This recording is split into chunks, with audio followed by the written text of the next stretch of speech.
ભરૂચમાં નવા auto rickshaw permit બંધ કરવાની માંગ સાથે રિક્ષા એસોસિએશન દ્વારા કલેક્ટરને આવેદનપત્ર પાઠવવામાં આવ્યું હતું। ભરૂચ જિલ્લામાં નવા ઓટો રિક્ષા પરમિટ થોડા સમય માટે બંધ કરવાની માંગ ઉઠી છે। આ મુદ્દે રિક્ષા એસોસિએશન દ્વારા ફરી એકવાર જિલ્લા કલેક્ટરને આવેદનપત્ર પાઠવી રજૂઆત કરવામાં આવી છે। રિક્ષા એસોસિએશનના જણાવ્યા મુજબ ભરૂચ શહેર તેમજ સમગ્ર જિલ્લામાં ઓટો રિક્ષાની સંખ્યા સતત વધી રહી છે।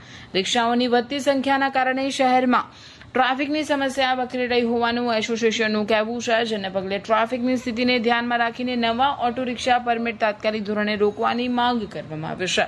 બીજી તરફ રેપિડો અને ઓલા જેવી પ્રાઇવેટ કંપનીઓની સેવાઓને લઈને પણ રિક્ષા ચાલકોએ વિરોધ વ્યક્ત કર્યો છે। આવી સેવાઓના કારણે પરંપરાગત ઓટો રિક્ષા ચાલકોને આર્થિક નુકસાન થઈ રહ્યું હોવાનો આક્ષેપ કરવામાં આવ્યો છે।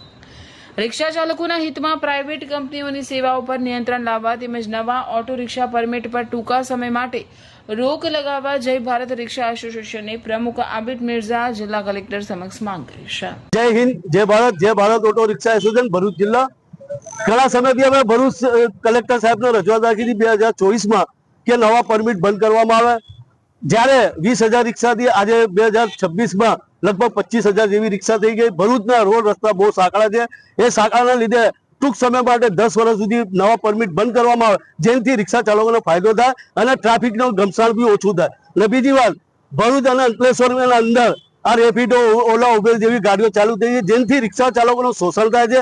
એ શોષણ બંધ કરવા માટે અમે રજૂઆત રાખી છે કલેક્ટર સાહેબને કે ઓલા, ઉબેર જેવી ગાડીઓની કંપનીને બેન્ડ કરવામાં આવે ભરૂચમાં, જેનાથી જે સીએનજીના ભાવ વધી ગયા છે અને રિક્ષા ચાલકોની આર્થિક પરિસ્થિતિ ખરાબ છે, એના સંચાલનમાં ધ્યાન રાખીને કલેક્ટર સાહેબ યુક્ત નિર્ણયકરણ લે એવી આશા રાખીને અમે આજે કલેક્ટર સાહેબને આવેદનપત્ર પાઠવ્યું છે। અને કાલે ભરૂચના અંદર રેલવે સ્ટેશનથી અમારી સીપા થઈને તિરંગા યાત્રા રેલી છે રિક્ષા ચાલકોની, નંદેવાડ થઈને બાબા આંબેડકરની પ્રતિમા સ્ટેશન ઉપર પૂર્ણ થશે એવી મીડિયાના માધ્યમથી અમે અપીલ કરીએ છીએ।